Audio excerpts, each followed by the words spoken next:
This Monday, December 29th, the Chinese command of the Oriental Theater, which is the Great Command responsible for the operational direction at the axis of the Taiwan Strait and the East China Sea, announced the beginning of large and complex military maneuvers around Taiwan.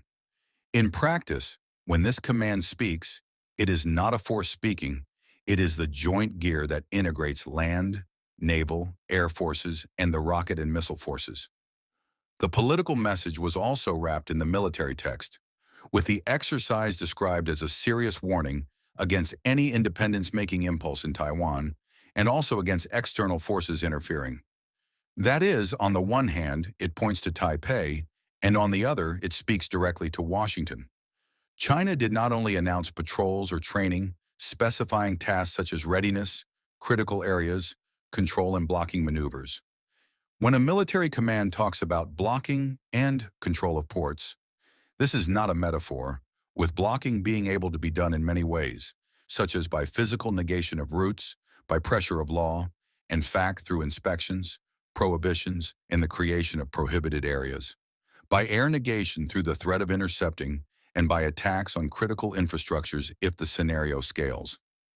The very formulation of the goal, the blockade and control of ports and critical areas, reinforces the analysis that China is studying a coercive path that does not necessarily start with amphibious landings on a large scale, but with economic and logistical strangulation through a blockade, which is, as we saw, the main objective of these newly announced Chinese maneuvers.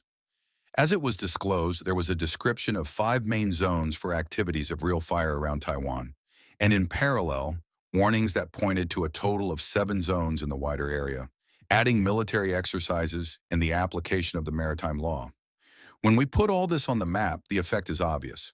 A ring of scratches is created that presses routes and narrowing navigation and flight corridors, with analysts describing this set as something close to a blockade, in fact within the narrow, affecting virtually all routes between Taiwan and the next islands. From the Taiwan side until the afternoon of the first day, 14 warships and 14 Chinese Coast Guard ships had been spotted around Taiwan. In addition, a group of amphibious assaults with 4 ships in waters southeast and an expressive volume of aircraft with 89 aircraft around were identified. These sightings reveal an important detail. The Chinese Coast Guard's work in pressure over Taiwan. The Coast Guard allows you to operate on the border of the conflict. That is, you don't need to declare war to patrol, inspect, press, create incidents, and normalize your presence. It is the essence of the so-called green zone actions, coercive, persistent, and calculated to avoid crossing the point of no return.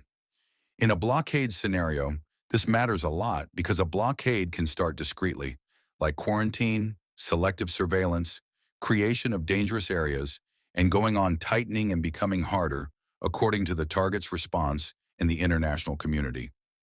One of the most revealing points of these maneuvers is that China will not only practice the blockade of Taiwan, but also the blockade of foreign forces entering the theater. The idea in general is to push the air and naval power far away using a combination of sensors, missiles, submarines, aviation, and electronic warfare, creating an environment where the approach would cost too much, both for Taiwan and for its allies. When the exercise speaks of dissuasion outside the chain, China is referring to the first chain of islands, signaling that they are not only pressing the island, but also pressing areas beyond the first chain of islands, which is where the United States and allies would try to operate in case of blockade. According to what is possible to hurry, China will employ in these maneuvers precision missiles to threaten bases, radars, tracks, ports, and ships, air patrols to saturate the radars and collect intelligence, surface ships for presence and control, submarines as an invisible threat in mining exercises as a cost multiplier. With all of this, properly accompanied by electronic and cyber war to hinder communication, command, control, and logistics. But why did China decide to carry out such a complex and broad exercise right now? Recently, the United States authorized the sale of a package of weapons of $11.1 billion for Taiwan, described as one of the largest ever made, and that includes advanced weapons and that have already proven their value in combat, such as HIMARS, Javelin missiles, drones, and artillery. Whenever the United States announces the sale of weapons to Taiwan, China protests, with the implementation of exercises being one of the preferred practices of Beijing to reinforce these protests.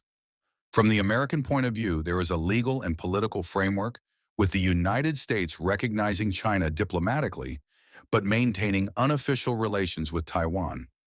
By the Taiwan Relations Act, they take a commitment to make available defense articles and services so that Taiwan maintains its self-defense capacity. This is not an automatic promise to intervene militarily, but it is a central base of American politics since 1979. And there is another element that adds to this, because in addition to the package of weapons for Taiwan, the regional tension was being fed by a diplomatic friction with Japan. After declarations in Tokyo suggesting that the country could respond militarily if China tried to take Taiwan by force. For Beijing, this kind of speech reinforces the argument of external interference, creating political justification to harden the tone.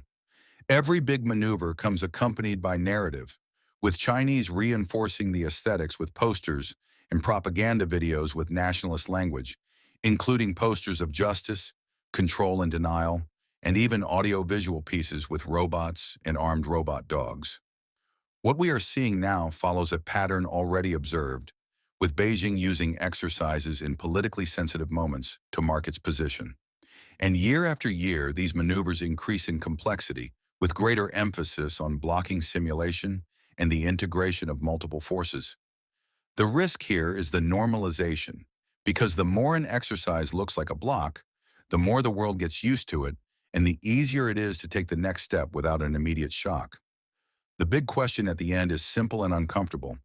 If a blockade can start as an exercise, at what point does the exercise stop being an exercise? And it is always worth remembering that the Russian invasion on a large scale in Ukraine in February 2022 began under the disguise of an exercise. And if you are not yet subscribed to the channel, subscribe now and activate the notification bell so you don't miss any news.